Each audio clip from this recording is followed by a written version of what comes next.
श्री असदुद्दीन ओवैसी जी, एक मिनट जरा। जिन माननीय सदस्यों को अपने भाषण सभा पटल पर रखने हैं वो कृपया रखें, उनको अनुमति है, प्लीज। शुक्रिया सर। मैं सदर जमहूरिया के खुतबे की मुखालिफत में खड़ा हुआ हूं। मैं बरसर इख्तिदार जमात से जानना चाहूंगा, क्या ये सच नहीं है कि आप ही के आदादो शुमार 75वां NSSO का डेटा ये कहता है कि 25% मुस्लिम बच्चे पैसों की गुर्बत की वजह से तालीम से ड्रॉप आउट हो जाते हैं। क्या ये सच नहीं है कि 7 साल से ऊपर जो बच्चों का खवानगी का तनासुब है तमाम मज़ाहिब में सबसे कम मुसलमानों का है? क्या ये सच नहीं है कि ग्रॉस अटेंडेंस रेशियो तमाम मज़ाहिब का सबसे कम मुसलमानों का है? क्या ये सच नहीं है कि सबसे कम एनरोलमेंट जो होता है वो मुसलमानों का है? क्या ये सच नहीं है कि AISHE की रिपोर्ट ये कहती है कि हायर एजुकेशन में मुसलमान का तनासुब 5% से 4% पर आ चुका है? और ये सरकार इन तमाम आदादो शुमार को देखते हुए, इनके आदादो शुमार को सामने रखते हुए सदर जमहूरिया के खुतबे में लफ्ज अकलियत का, माइनॉरिटी का जिक्र भी नहीं किया गया, जो भारत की आबादी का 19% का हिस्सा है। ये इनकी मोहब्बत है अकलियतों से और मुसलमानों से। सर, क्या यह बात सच नहीं है कि आपने माइनॉरिटी के बजट को 40% कम कर दिया, स्कॉलरशिप के पैसों में 560 करोड़ रुपए कम कर दिए? ये आपकी मोहब्बत है जो नफरत की निशानी बनती है। नरेंद्र मोदी की सरकार ये नहीं चाहती कि अकलियत और मुसलमानों के बच्चे तालीम याफ्ता होकर इस देश को मजबूत करें। वो उनको हमेशा गुर्बत और नाइंसाफी का शिकार बनाकर रखना चाहती है। सर, दूसरी बात इसमें यह है कि आज अकलियतों को मुसलमानों के ताल्लुक से कोई महीना ऐसा नहीं जाता जहां पर उनको जान से मारने की धमकी नहीं दी जाती। बरसर इख्तिदार जमात के एक MP साहिबा ने कहा कि चाकुओं को सिर्फ तरकारी के लिए इस्तेमाल मत करो, गर्दनें काटने के लिए इस्तेमाल करो। बरसर इख्तिदार जमात के एक MP ने दिल्ली में कहा कि मुसलमानों का समाजी बायकाट करो। बरसर इख्तिदार जमात ने गुलबर्गा के रेलवे स्टेशन को हरा रंग किया गया था, उसको ये कहकर तब्दील कर दिया कि मुसलमानों का रंग है। सर, मैं पूछना चाहता हूं, क्या नरेंद्र मोदी की सरकार तिरंगे के हरे रंग को निकाल देंगी? क्या हरा रंग मुसलमानों का है? क्या नरेंद्र मोदी की सरकार खरबूजे पर पाबंदी आयद कर देगी और देश की जनता से कहेगी कि नागपुर में आपके हेड ऑफिस में उगा हुआ सिर्फ संतरा खाया जाएगा? सर, नारी शक्ति की आप बात करते हैं तो बिल्किस बानो अगर मुसलमान नहीं होती तो बिल्किस बानो को इंसाफ मिल जाता। 20 साल से बिल्किस बानो लड़ रही है, मगर उसका नाम बिल्किस बानो है। आप इंसाफ नहीं करना चाहते बिल्किस बानो से। ये नारी शक्ति आपकी है। पसमानदा मुसलमान से आपकी मोहब्बत, दीजिए 1950 के प्रेसिडेंट ऑर्डर तरमीम करिए, दलित मुस्लिम का स्टेटस पसमानदा को दीजिए। आप नहीं देना चाहते।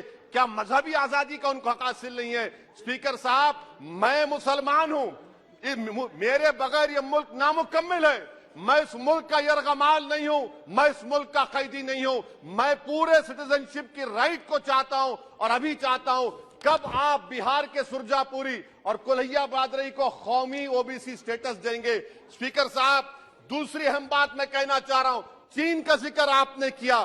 क्या प्रधानमंत्री अपनी जबान को जुम्बिश देंगे और चीन का नाम लेंगे? क्या आप चीन को डेमचौक और डेमसांग से उखाड़ कर फेंकेंगे?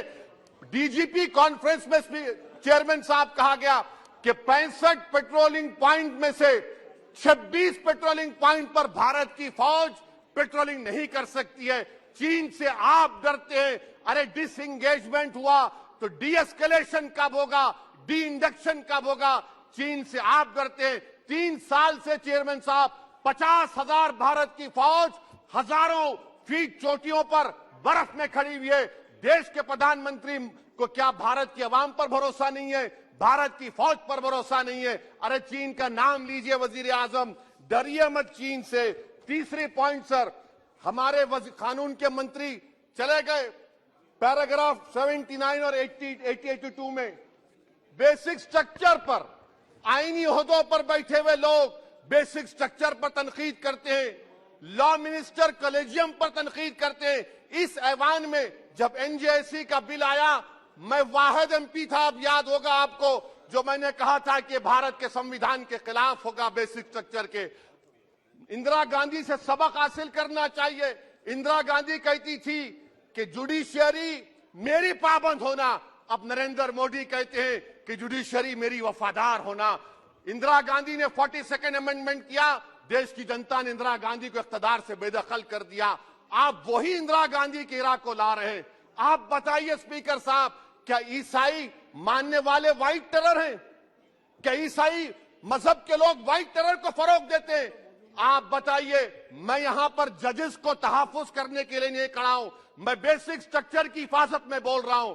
मैं अदलिया की आजादी के लिए खड़ा हूं, मैं एग्जीक्यूटिव की आजादी के लिए खड़ा हूं, लेजिस्लेचर की आजादी के लिए खड़ा हूं। चेयरमैन साहब, कोर्ट का काम ये नहीं है, जजेस का काम ये नहीं है कि नरेंद्र मोदी सरकार की मदद करे। अदलिया का काम यह है कि इस देश की कमजोर और मजलूम आवाम से इंसाफ किया जाए।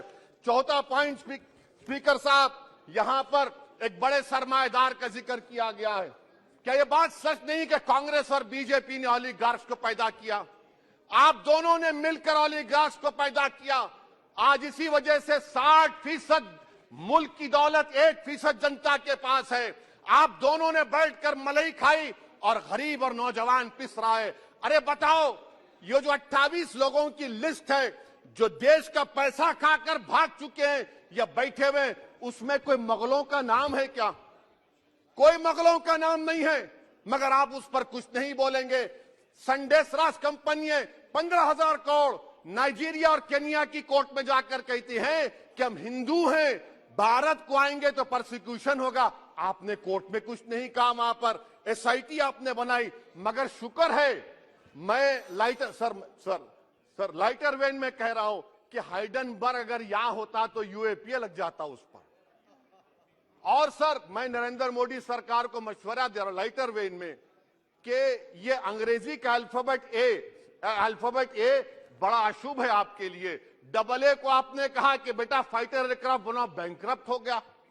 अब कैपिटल ए को आपने 17 इंडस्ट्री दे दिए, हम पूरे विश्व में मार्केट कैप हमारा 5वें नंबर पर आ गया। सर, देश के प्रधानमंत्री से बताना चाह रहा हूं कि वजीर दाखिला का नाम भी ए से शुरू होता है। मैं खत्म कर रहा हूं। मैं स्पीकर चेयरमैन साहब, मैं सरकार से पूछना चाह रहा हूं कि क्या जनवरी 2024 और फरवरी में क्या ये सरकार थर्मो न्यूक्लियर ब्लास्ट करने जा रही है?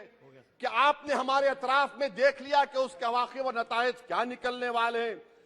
चेयरमैन साहब, मैं आपको बता रहा हूं कि चीन के बारे में क्या हमको बीबीसी की की रिपोर्टिंग की जरूरत पड़ेगी, जिस तरह 2002 गुजरात के बारे में कहा गया। स्पीकर साहब, अकलियतों के बारे में, मुसलमानों के बारे में एक शायर ने कहा था, आग से आग बुझाने को कहा जाता है, जख्म पे जख्म खाने को कहा जाता है। हम वफादार है बताने के लिए, हमको अपना सर कटाने के लिए कहा जाता है। सर, देश के प्रधानमंत्री पूरे फॉरेन टूर में जाते हैं, वहां पर गांधी का नाम लेते हैं। मुझे अप्रीहेंशन, खदशा इस बात का है कि इस देश में 2 बाबा कौम हो जाएंगे, एक सावरकर होगा और एक सौतेला बाबा कौम। कहीं आप महात्मा गांधी को ना बना दे तो सर मैं खत्म कर रहा हूं सर। इसीलिए मैं आपके जरिए से हुकूमत से मुतालबा करता हूं कि प्लेसेस ऑफ वर्शिप एक्ट को डिस्टर्ब ना किया जाए, मुसलमानों का अक़लियतों का बजट बढ़ाया जाए, बिल्किस बानो से इंसाफ करिए, चीन से मत डरिए प्रधानमंत्री, चीन को काट पर फेंकिए। शुक्रिया सर।